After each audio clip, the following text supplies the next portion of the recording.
Hello दोस्तों, मैं स्वागत करता हूं आपका मेरे नए पॉडकास्ट में, जिसे हम लेकर के आए हैं मेरे यूट्यूब चैनल SRG इन्फो पर। आज का सब्जेक्ट हमारा राजस्थान का इतिहास है, जिसके अंदर चैप्टर हम पढ़ेंगे राजस्थान में जनजातियों के आंदोलन। राजस्थान में स्थानीय सामंतवाद व ब्रिटिश साम्राज्यवाद के मध्य अपवित्र गठबंधन का प्रतिरोध सर्वप्रथम मेर, मीणा व भील जनजातियों ने किया। तो आज का हमारा पहला जनजातीय आंदोलन है मेर विद्रोह, जो शुरुआत हुआ था 1818 ईस्वी से और 1824 ईस्वी तक ये चला। मेरों द्वारा आबाद क्षेत्र अंग्रेजों के आगमन के पूर्व सीधे तौर पर किसी राजनीतिक सत्ता के नियंत्रण में नहीं था। मेरों द्वारा आबाद क्षेत्रों के भूभाग मेवाड़, मारवाड़ एवं अजमेर के अंतर्गत आते थे, किंतु मेरों पर इनका राजनीतिक व प्रशासनिक नियंत्रण नहीं था। सर्वप्रथम अंग्रेजों ने इन्हें अपने पूर्ण नियंत्रण में लाने का प्रयास किया था। यही मेरों के विद्रोह का प्रमुख कारण बना। आइए आगे बात करते हैं कि इसकी शुरुआत कैसे हुई। तो ये बात है सन 1818 की। अजमेर के अंग्रेज सुपरिटेंडेंट F विल्डर ने झांक एवं अन्य गांव जो मेरवाड़ा क्षेत्र के केंद्र बिंदु माने जाते थे के साथ एक समझौता किया, जिसके अनुसार मेरों ने लूटपाट न करने की सहमति प्रदान कर दी। अब मार्च 1819 में विल्डर ने किसी साधारण सी घटना को मेरों द्वारा उपयुक्त समझौते को तोड़ना सिद्ध करते हुए मेरवाड़ा पर आक्रमण कर दिया। अब विल्डर ने नसीराबाद से सैनिकों को साथ लेकर मेरों के खिलाफ दंडात्मक अभियान आरंभ किया। मेरों को दंडित किया गया तथा उन पर नियमित निगरानी रखने के लिए मेरवाड़ा क्षेत्र में पुलिस चौकियां स्थापित कर दी। इस प्रकार अंग्रेजों द्वारा मेरों को घेरने की नीति आरंभ हो गई। अतः प्रतिक्रिया स्वरूप मेरों ने सन 1820 के आरंभ में ही जगह जगह विद्रोह कर दिया। अपने क्षेत्रों से पुलिस चौकियों व थानों को हटाने का प्रयास किया। नवंबर 1820 में झांक नामक स्थान पर ब्रिटिश पुलिस के हत्याकांड ने अंग्रेजों तथा साथ ही मेवाड़ व मारवाड़ राज्यों को भयभीत कर दिया था। यहाँ मेर विद्रोह अत्यंत व्यापक व भयानक था। मेरों ने अनेक स्थानों पर अंग्रेजी पुलिस चौकियों को जला दिया था तथा सिपाहियों को मार दिया था। बढ़ते हुए मेर विद्रोह को दबाने के लिए अंग्रेजी सेना की 3 बटालियनों मेवाड़ एवं मारवाड़ की संयुक्त सेनाओं ने मेरों पर आक्रमण किया, जिसमें भारी जनधन की हानि हुई। ये सेनाएं जनवरी 1821 के अंत तक मेर विद्रोह का दमन करने में सफल रही। 1822 ईस्वी में मेरों से गठित मेरवाड़ा बटालियन ब्यावर मुख्यालय पर स्थापित की गई। लंबे समय तक संपूर्ण मेरवाड़ा क्षेत्र ब्रिटिश नियंत्रण में रहा। ब्रिटिश प्रशासन 19वीं सदी के अंत तक कठोर दमनात्मक उपायों का सहारा लेकर मेरवाड़ा में शांति स्थापित करने में सफल रहा। 20वीं सदी के प्रारंभिक वर्षों में अंग्रेजों ने मेरों में समाज सुधार गतिविधियों का प्रारंभ किया। इस प्रकार अंग्रेज 1947 तक मेर विद्रोह को नियंत्रित करने में सफल रहे। आइए आगे बात करते हैं दूसरा विद्रोह, भील विद्रोह, जो कि चला सन 1818 ईस्वी से 1860 ईस्वी तक। आइए बात करते हैं भीलों के बारे में। भील मूलतः एक शांति प्रिय जनजाति रही है, पर वे अंग्रेजों के आगमन तक स्वतंत्र जीवन भी जी रहे थे। तब 1818 ईस्वी के पश्चात उनके ऊपर स्थापित अर्ध सामंती व अर्ध औपनिवेशिक नियंत्रण ने उन्हें विद्रोह के लिए बाध्य कर दिया। ये बात है सन 1818 ईस्वी की, जब उदयपुर राज्य के भीलों ने अनेक कारणों से विद्रोह किया। एक तो भीलों पर कर थोपने के अंग्रेजी प्रयासों ने भीलों में असंतोष को जन्म दिया। दूसरा, अंग्रेजों की भील दमन नीति ने भीलों के मन में अंग्रेजों के विरुद्ध अनेक मनोवैज्ञानिक संदेह उत्पन्न कर दिए थे। तीसरा, ईस्ट इंडिया कंपनी के सहायक संधि के तुरंत पश्चात उदयपुर राज्य का आंतरिक प्रशासन जेम्स टॉड ने अपने हाथ में ले लिया था तथा उसने भीलों पर राज्य का प्रभुत्व स्थापित करने के लिए भीलों को अपने नियंत्रण में लाने का प्रयास किया। चौथा, 1818 की संधि के पश्चात अधिकांश देशी सेनाओं को भंग कर दिया गया था। भील राज्य एवं जागीरदारों की सेना में नियमित अथवा अनियमित रूप से नियुक्त रहते थे तथा इन सेनाओं के भंग होने से बेरोजगारी के चलते उनमें असंतोष होना स्वाभाविक था। पांचवा, भील अपनी पाल के समीप ही गांव से रखवाली यानी चौकीदार कर नामक कर तथा अपने क्षेत्रों से गुजरने वाले माल व यात्रियों से बोलाई यानी सुरक्षा नामक कर वसूल करते थे। जेम्स टॉड ने राज्य की आय व राजस्व में वृद्धि के प्रयासों के अंतर्गत तथा भीलों पर कठोर नियंत्रण स्थापित करने के ध्येय से भीलों से उनके ये अधिकार छीन लिए थे। यह भील विद्रोह का तत्कालिक कारण बना। भीलों ने अपने इन परंपरागत अधिकारों को छोड़ने से इनकार करते हुए अंग्रेजों व उदयपुर राज्य के विरुद्ध विद्रोह कर दिया। 1818 ईस्वी के अंत तक उदयपुर राज्य के भीलों ने यह चेतावनी देते हुए अपनी स्वतंत्रता घोषित कर दी कि यदि सरकार उनकी आंतरिक मामलों में हस्तक्षेप करेगी तो वे विद्रोह के लिए बाध्य होंगे। भीलों ने अपने क्षेत्र की नाकेबंदी करते हुए राज्य के विरुद्ध बगावत कर दी। लंबे समय तक राज्य के अधिकारी भील क्षेत्रों में नहीं घुस सके। 1820 ईस्वी के आरंभ में अंग्रेजी सेना का एक अभियान दलवद्रोही भीलों के दमन हेतु भेजा गया, किंतु इसे सफलता नहीं मिली। अंग्रेजी सेना की इस असफलता ने भील विद्रोह को और अधिक तीव्र कर दिया था। आगे चलकर जनवरी 1823 ईस्वी में ब्रिटिश व रियासत की संयुक्त सेनाओं ने मिलकर दिसंबर 1823 ईस्वी तक भील विद्रोह को दबाने में सफलता प्राप्त कर ली। उदयपुर राज्य के भील विद्रोह से प्रभावित होकर डूंगरपुर व बांसवाड़ा राज्य के भीलों ने भी अल्प अशांति उत्पन्न की तथा 1825 में आदिवासी विद्रोह की बिखरी हुई घटनाएं घटी। डूंगरपुर राज्य में स्थिति अधिक गंभीर थी, इसलिए भीलों के दमन हेतु अंग्रेजी सेना भेजी गई, किंतु वास्तविक संघर्ष आरंभ होने के पूर्व ही भील मुखियाओं ने मई 1825 में समझौता कर लिया। इसी प्रकार का समझौता डूंगरपुर राज्य की सिमूरवारू, देवल एवं नंदूपालों के भीलों ने भी किया। उपयुक्त समझौते के प्रावधान एक पक्षीय थे, किंतु इनके माध्यम से अंग्रेज लंबे समय तक डूंगरपुर राज्य में शांति बनाए रखने में सफल रहे। उदयपुर राज्य के भीलों ने कभी भी इस प्रकार की शर्तें स्वीकार नहीं की तथा अंग्रेजों व उदयपुर राज्य के समक्ष समर्पण नहीं किया। जनवरी 1826 ईस्वी में किरासिया भील मुखिया दौलत सिंह व गोविंद राम ने अंग्रेजों व उदयपुर राज्य के खिलाफ विद्रोह कर दिया। 1826 ईस्वी में लंबी बातचीत के उपरांत दौलत सिंह के आत्मसमर्पण के पश्चात ही यह विद्रोह समाप्त हुआ। अंग्रेजों व उदयपुर राज्य ने 1838 ईस्वी तक भीलों के प्रति उदार नीति अपनाई, क्योंकि दमनात्मक सैनिक आक्रमणों के वांछित परिणाम प्राप्त नहीं हुए थे। यूं छुटपुट भील उपद्रव की घटनाएं तो जारी रहीं, किंतु कुल मिलाकर 1838 तक उदयपुर राज्य में शांति रही। 1836 में बांसवाड़ा राज्य में भील उपद्रव हुए, जिन्हें अंग्रेजी सेना की सहायता से बांसवाड़ा के महारावल ने तुरंत नियंत्रित कर लिया था। अंग्रेजों ने बल प्रयोग के उपाय नहीं छोड़े, बल्कि मेरवाड़ा बटालियन की पद्धति पर भीलों के विरुद्ध लंबी सैनिक योजना तैयार की, जिसके अंतर्गत भीलों पर नियंत्रण स्थापित करने के उद्देश्य से भीलों की सेना के गठन का निर्णय किया। अप्रैल 1841 में गवर्नर जनरल ने अपनी सलाहकार परिषद की सलाह पर मेवाड़ भील कोर के गठन को स्वीकृति प्रदान कर दी। मेवाड़ भील कोर का मुख्यालय उदयपुर राज्य में खेरवाड़ा रखा गया। मेवाड़ के भील क्षेत्रों में खेरवाड़ा व कोटला में 2 छावनियां स्थापित की गईं। अंग्रेजों के सैनिक उपाय कुछ समय तक ही भीलों को शांत रख सके थे। 1844 में बांसवाड़ा राज्य में छुटपुट भील विद्रोह हुआ। इसी समय माही खाटा एजेंसी के अंतर्गत पोसीना, जो कि गुजरात में आता है, एवं सिरोही राज्य के भील व गिरासिया भी विद्रोही हो गए थे। बांसवाड़ा राज्य के भील विद्रोह को गुजरात में 1846 के कुंवर जीवे वसावो के नेतृत्व में गुजरात के भील विद्रोह से बढ़ावा मिला।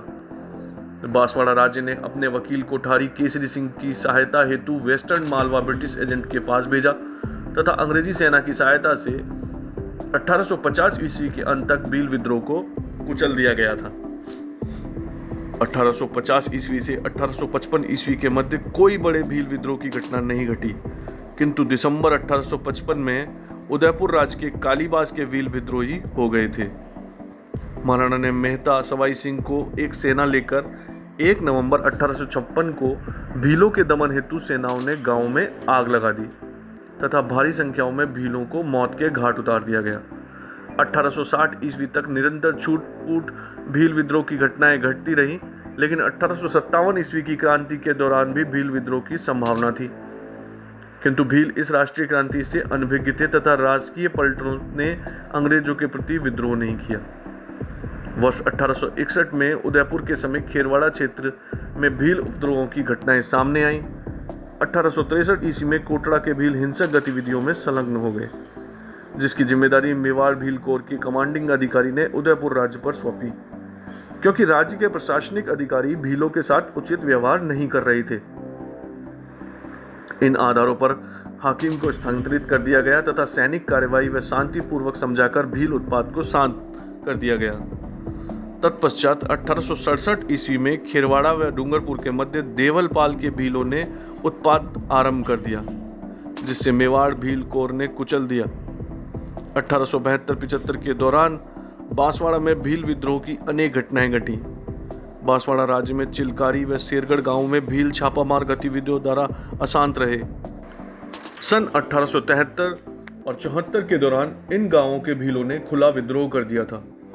उनकी गतिविधियां मध्य भारत के सैलाना व झाबुआ राज्यों तक फैल गई थी। सन 1881 से 1882 में उदयपुर राज्य के भील अंग्रेजों व राज्य के विरुद्ध उठ खड़े हुए थे। यह भी 19वीं सदी का सबसे भयानक भील विद्रोह सिद्ध हुआ। असल में यह लंबे समय से एकत्रित भील आक्रोश का विस्फोट था।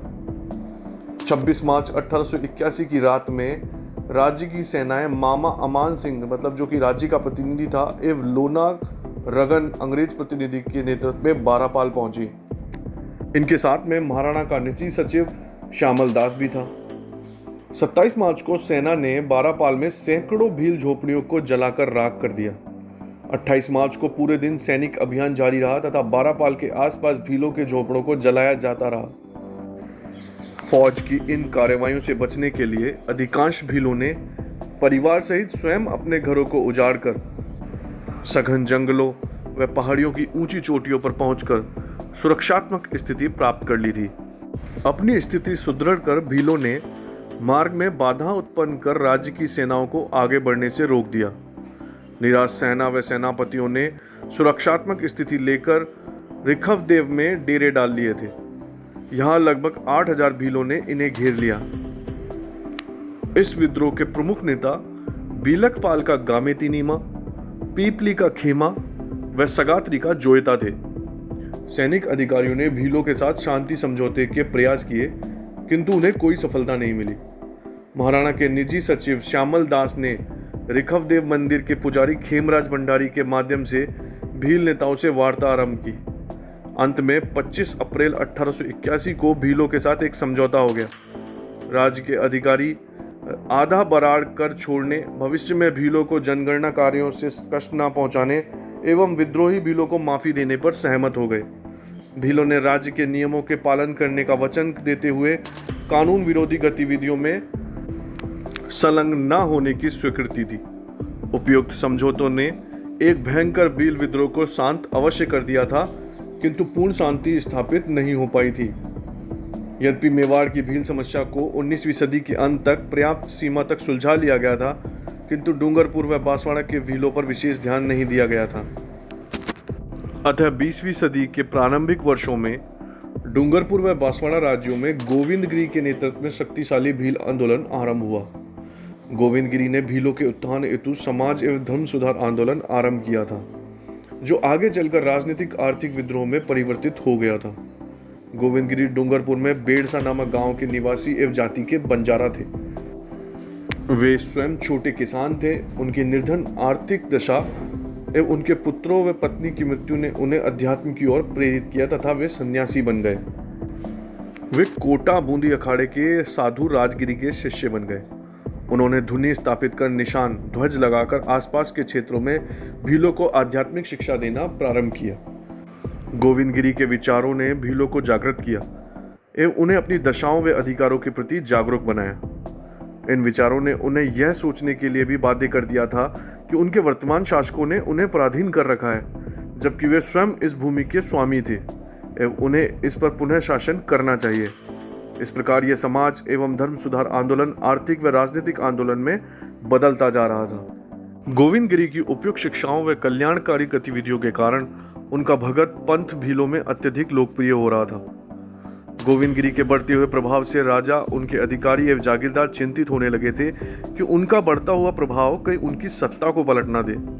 अतः वे इन उपदेशकों अथवा प्रचारकों को अपने राज्य अथवा जागीर की सीमाओं से बाहर निकल जाने पर बाध्य करने लगे, जिससे वर्गीय कटुता बढ़ने लगी तथा समाज एवं धर्म सुधार आंदोलन राजनीतिक स्वरूप प्राप्त करने लगा था। सन 1908 में गोविंदगिरी ने राजपूताना छोड़कर 1910 तक एक कृषक के रूप में गुजरात के सुंत व ईडर राज्यों में भीलों के साथ कार्य किया। उन्होंने इन राज्यों के भीलों को जागृत कर उनका शक्तिशाली जन आंदोलन तैयार किया था।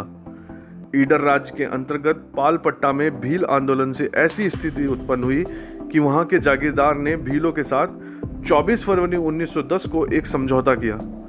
इस समझौते के अंतर्गत कुल 21 शर्तें थीं जो भीलों के अधिकारों से संबंध रखती थी। इस समझौते ने राजस्थान व गुजरात के भीलों को सामंती शोषण के विरुद्ध लड़ने का उत्साह दिया।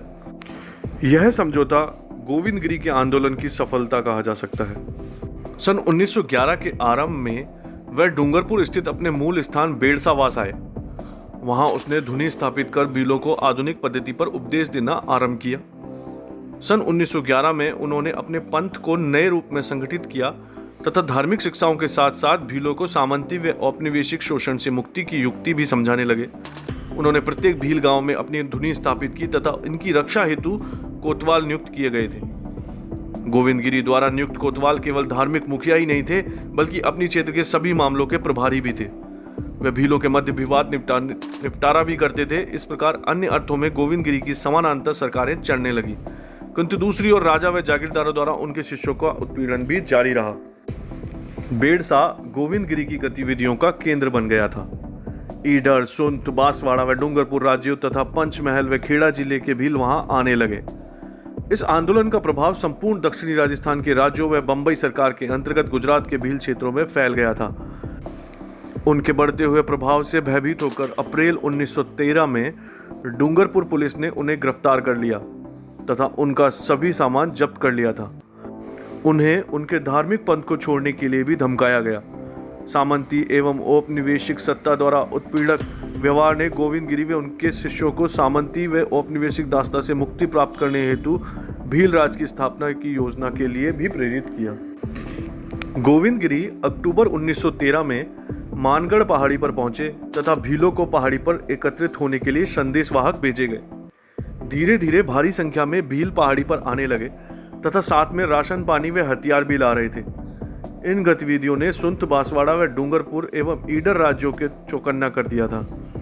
इन सभी राज्यों ने अपने संबंधित अंग्रेज अधिकारियों से मानगढ़ पर भीलों के जमावड़े व पालों के युद्ध के लिए तैयारी कर रहे भीलों को कुचलने की प्रार्थना की।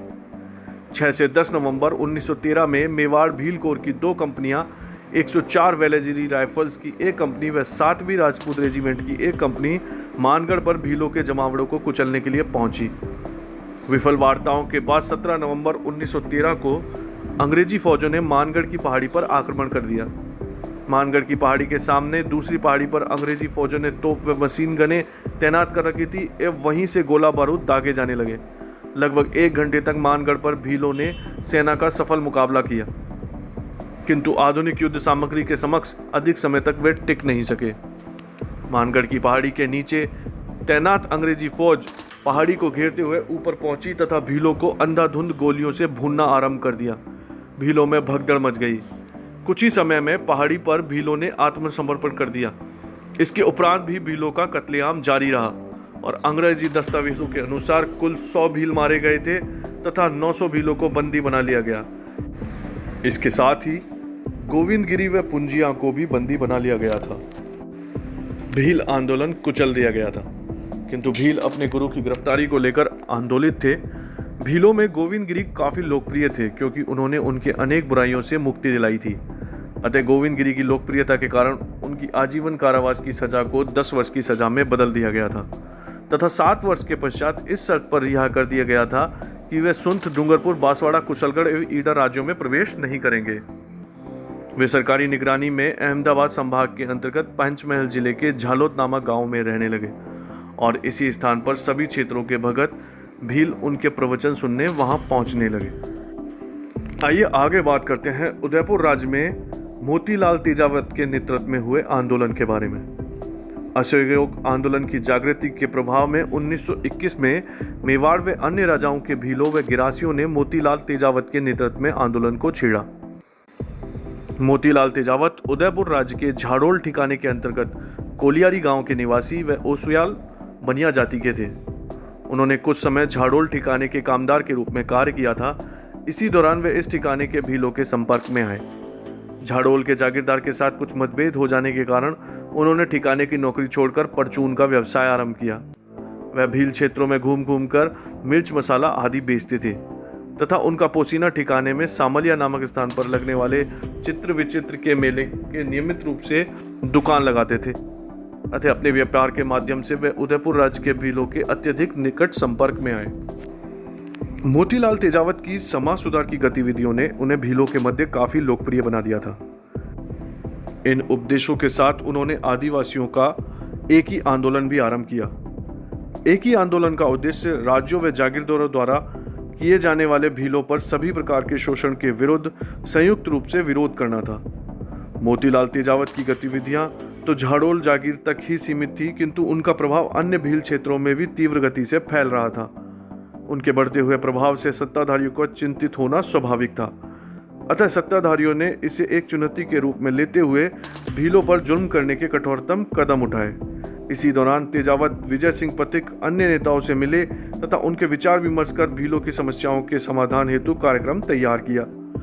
वह असहयोग आंदोलन से बहुत प्रभावित थे तथा वह भीलों का ऐसा ही आंदोलन छेड़ना चाहते थे। इस समय तक बिजोलिया किसान आंदोलन अपनी चरम सीमा पर था, जिसने तेजावत को भी उत्साहित किया तथा जब उसे बिजोलिया के नेताओं के समर्थन का आश्वासन मिल गया तो उसने अपने कार्यक्रम को अंतिम रूप प्रदान किया। जुलाई 1921 में उन्होंने भीलों का करबंदी सहित असहयोग आंदोलन आरंभ कर दिया था। झाड़ोल का शासक सामंत इस स्थिति से चिंतित हो गया एवं स्थिति को नियंत्रण में लाने के ध्येय से उसने 19 अगस्त 1921 को मोतीलाल तेजावत को गिरफ्तार कर लिया। तेजावत की गिरफ्तारी ने भीलों को और अधिक उत्तेजित कर दिया था। अपने नेता को मुक्त कराने के लिए हजारों भील एकत्रित हो गए। भीलों के भारी जमावड़े ने तेजावत को मुक्त कराने हेतु ठाकुर को बाध्य कर दिया। इसके पश्चात तेजावत ने अपना आंदोलन और भी तीव्र कर दिया। दिसंबर 1921 तक उदयपुर राज्य में किसान व आदिवासी आंदोलनों के कारण एक विस्फोटक स्थिति उत्पन्न हो गई थी। भील आंदोलन के बढ़ते हुए प्रभाव को देखते हुए ब्रिटिश अधिकारियों ने 1 जनवरी 1922 को भीलों को कुछ छूट देने का निर्णय लिया एवं तदनुसार जागीरदारों को भी सलाह दी गई थी कि आंदोलन के परिणाम स्वरूप राज्य का यह निर्णय समर्पण का सूचक था, जिसने भीलों की इच्छा शक्ति को और अधिक बढ़ा दिया था। जनवरी 1922 में मोतीलाल तेजावत ने सिरोही राज्य में प्रवेश किया, जहां भारी संख्या में भील व गिरासिया आदिवासी रहते थे। वह उदयपुर के आंदोलन से बहुत प्रभावित थे एवं सिरोही में ऐसा ही आंदोलन छेड़ना चाहते थे। वास्तव में मोतीलाल तेजावत उदयपुर राज्य के भय से उदयपुर से भागकर सिरोही नहीं गए थे, बल्कि उन्होंने सिरोही के भीलों व गिरासियों ने अपने मार्गदर्शन हेतु आमंत्रित किया था। इस समय तक उन्हें यह भी पूरा भरोसा हो गया था कि उदयपुर में उनके अनुयायी उनकी अनुपस्थिति में आंदोलन चलाने में सक्षम थे। सिरोही राज्य मोतीलाल तेजावत के नेतृत्व में आदिवासी आंदोलन का दूसरा महत्वपूर्ण केंद्र बना। सिरोही राज्य में भी आदिवासियों के जीवन दशाएं मेवाड़ राज्य के भीलों के समान ही थी। सन 1922 में तेजावत ने सिरोही राज्य के आदिवासियों में प्रवेश किया। यहाँ भी उन्होंने उदयपुर के भीलों की पद्धति पर गिरासिया आदिवासियों में समाज सुधार के कार्य आरंभ किए। उसने गिरासियों के उत्थान हेतु समाज सुधार के साथ साथ एक आर्थिक संघर्ष भी आरंभ किया। जनवरी 1922 में तेजावत ने भ्रमण करते हुए भीलों व गिरासियों की अनेक सभाएं की तथा उन्हें करबंदी व राज्य के साथ असहयोग हेतु खुला आह्वान किया। 11 फरवरी 1922 को कांग्रेस ने असहयोग आंदोलन वापस ले लिया था तथा ब्रिटिश अधिकारियों ने संपूर्ण भारत में किसान व आदिवासी आंदोलन को शक्तिपूर्वक कुचलने की नीति बनाई। दीवान रमाकांत मालवीय ने गांधी, पथिक व राजस्थान सेवा संघ के नेताओं की सहायता से सिरोही के आदिवासी आंदोलन को समाप्त करने के प्रयास किए, किंतु अपने प्रयासों की असफलता से झुंझलाकर गिरासियों के मुख्य गांवों में सियावा के कर वसूली के लिए सेना भेजने का निर्णय लिया। राज्य व अंग्रेजों की सेना ने इस गांव पर 12 अप्रैल 1922 को आक्रमण कर दिया। इस सैनिक कार्रवाई में अनेक गिरासियों की जानें गई तथा फौज ने उनके घर, अनाज व पशु जलाकर उनको भारी नुकसान पहुंचाया। इसके पश्चात भी सैनिक अभियान जारी रहा। 5 मई 1922 को सेना ने बलोरिया गांव पर आक्रमण किया तथा इस गांव का बहुत बड़ा भाग जला दिया। इसमें 11 आदिवासियों की जानें गई और 6 मई को भूला एवं नवावास नाम गांव के सैनिकों का आक्रमण का शिकार होना पड़ा तथा इन गांवों की अधिकांश झोपड़ियों को जलाकर राख कर दिया गया था। सिरोही राज्य व अंग्रेजी सेना की संयुक्त कार्रवाइयों ने भीलों व ग्रासियों का मनोबल तोड़ दिया था। ऐसी स्थिति में भूला, नवावास, वलोलिया व अन्य प्रभावित गांवों के आदिवासी मुखिया सिरोही के दीवान व पॉलिटिकल ऑफिसर से 11 व 12 मई 1922 को मिले एवं एक ही की शपथ तोड़ते हुए सहमति व्यक्त की। इन अधिकारियों के समक्ष आदिवासी मुखियाओं ने एक ही आंदोलन की निंदा करते हुए इससे अपने आप को अलग घोषित किया। इस प्रकार सिरोही के आदिवासी आंदोलन को सत्ता पक्ष द्वारा कुचल दिया गया। अधिकारियों की मान्यता थी कि आदिवासियों ने एक ही आंदोलन को किसी राजनीति के तहत स्थगित कर दिया है एवं इस आंदोलन के पुनर्जीवित होने की पूर्ण संभावना है। अतः दीवान व अधिकारियों ने सिरोही के शासक को सुझाव दिया कि आदिवासियों को कुछ छूट व सहूलियत देकर ही पूर्णतः शांति स्थापित की जा सकती है। मोतीलाल तेजावत ने 1923 के आरंभ में पुनः एक ही आंदोलन आरंभ करने का प्रयास किया, किंतु उन्हें सफलता नहीं मिली। फिर भी सिरोही राज्य में बांकर, सातपुर, पिंडवाड़ा आदि परगनों में अशांति बनी रही। सन 1927 में जाकर आदिवासी पंचों ने सिरोही राज्य के अधिकारियों के साथ समझौता किया। तत्पश्चात इन परगनों में शांति स्थापित की जा सकी। मोतीलाल तेजावत के नेतृत्व में आरंभ हुआ सिरोही का आंदोलन सही अर्थों में 1929 में तेजावत की गिरफ्तारी के पश्चात ही समाप्त हुआ। उदयपुर व सिरोही राज्य के भील व गिरासिया 1921 से 1929 के मध्य मोतीलाल तेजावत के नेतृत्व में अशांत बने रहे। राज्यों, जागीरदारों व अंग्रेजों ने अशिक्षित व भोले आदिवासियों पर सभी प्रकार के अत्याचार किए। इसी क्रम में सैनिक कार्रवाई की एक श्रृंखला आरंभ की गई थी जिसने आदिवासियों का मनोबल तोड़ दिया था। जनवरी 1924 के पश्चात तेजावत भूमिगत हो गए क्योंकि उनकी गिरफ्तारी पर उदयपुर, सिरोही व ईडर राज्यों ने पुरस्कार घोषित कर दिए। अधिकारियों की यह स्पष्ट मान्यता थी कि जब तक तेजावत को नहीं घेरा जाएगा तब तक आदिवासी आंदोलन शांत नहीं हो सकता। 3 जून 1929 को ईडर राज्य की पुलिस ने खेड़ ब्रह्म नामक गांव में तेजावत को गिरफ्तार कर लिया। ईडर पुलिस ने उसे उदयपुर राज्य को सौंप दिया, जहां उनके विरुद्ध आपराधिक मुकदमा चलाया गया। सन 1936 तक इसमें कोई अंतिम निर्णय नहीं हुआ तथा तेजावत को जेल में ही रखा गया। उन्हें 3 अप्रैल 1936 को जेल से इस शर्त पर रिहा किया गया कि वह कोई आंदोलनात्मक कार्य नहीं करेंगे तथा उदयपुर राज्य की अनुमति के बिना उदयपुर शहर से बाहर नहीं निकलेंगे। उदयपुर राज्य ने उनके गुजारे के लिए 30 रुपये प्रति माह का भत्ता स्वीकृत किया। पुनः उन्हें जनवरी 1945 में बंदी बना लिया गया था, जब उन्होंने भोमट क्षेत्र में प्रवेश करने की कोशिश की तथा उसे फरवरी 1947 में जेल से रिहा किया गया। तो आइए आगे बात करते हैं हमारे आज के लास्ट जनजातीय विद्रोह के बारे में। वो है मीणा विद्रोह, जो कि 1851 से 1860 ईस्वी तक चला।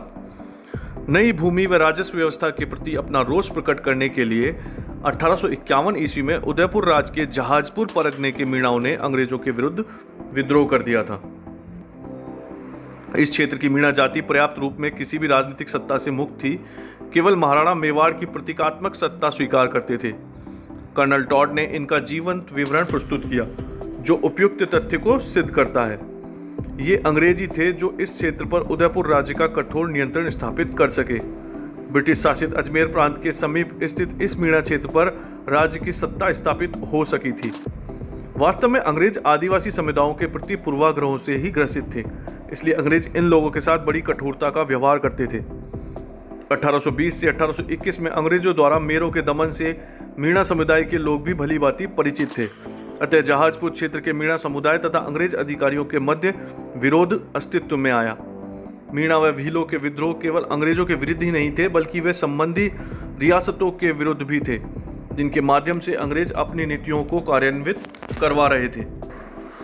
महाराणा मेवाड़ ने 1851 ईस्वी में जहाजपुर परगने में नया हाकिम नियुक्त किया।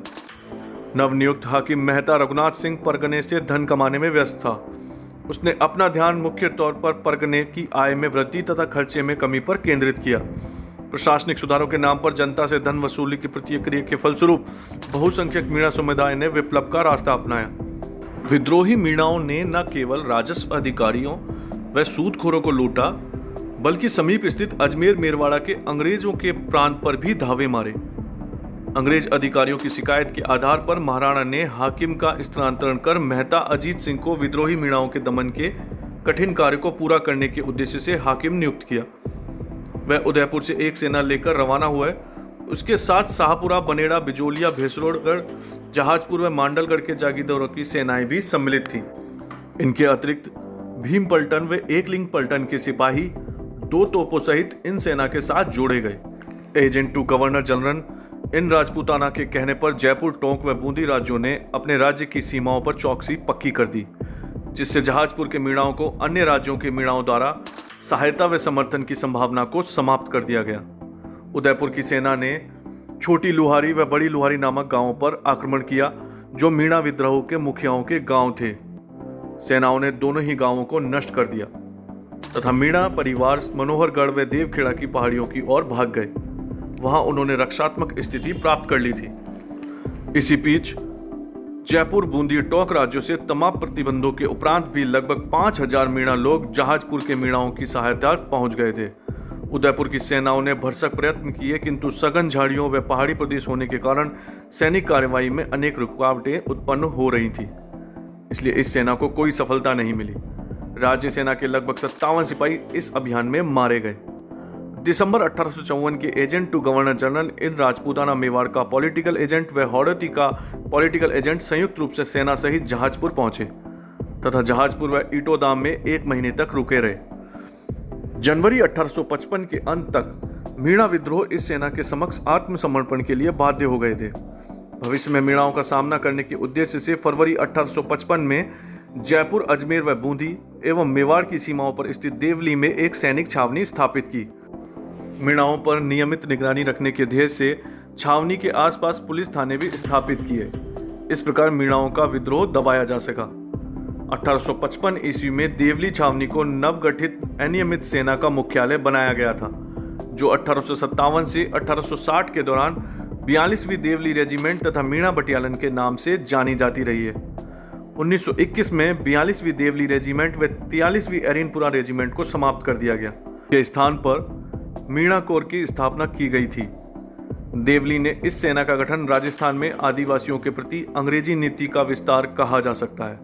वास्तव में इस तरह के दमनात्मक उपायों का विस्तार आदिवासी समस्या का समाधान नहीं था, किंतु नवगठित अमानवीय व अपवित्रिक औपनिवेशिक व सामंती मेल द्वारा स्थापित राजनीतिक सत्ता से कुछ और आशा भी नहीं की जा सकती थी।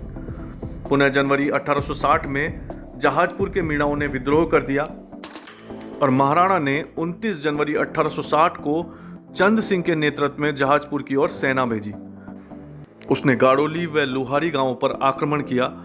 राज्य की सेना ने गांवों को लूटा व आगजनी भी की। भारी संख्याओं में मीणाओं को बंदी बनाया गया तथा 6 लोगों को तोप से भी उड़ा दिया गया था। मीणाओं पर पुलिस थानों में नियमित उपस्थिति थोप दी गई थी। इस प्रकार जहाजपुर का मीणा विद्रोह अंतिम रूप से नियंत्रित हो गया था। तो दोस्तों, ये था हमारा आज के पॉडकास्ट में सब्जेक्ट राजस्थान में जनजातियों के आंदोलन, और इसी तरीके के पॉडकास्ट को लेकर के मैं आगे आपके सामने आता रहूँगा। प्लीज़ मेरे पॉडकास्ट को लाइक, शेयर एंड सब्सक्राइब कीजिएगा, और मैं आपको ये पॉडकास्ट पूरा सुनने के लिए तहे दिल से धन्यवाद देता हूँ। Thank you.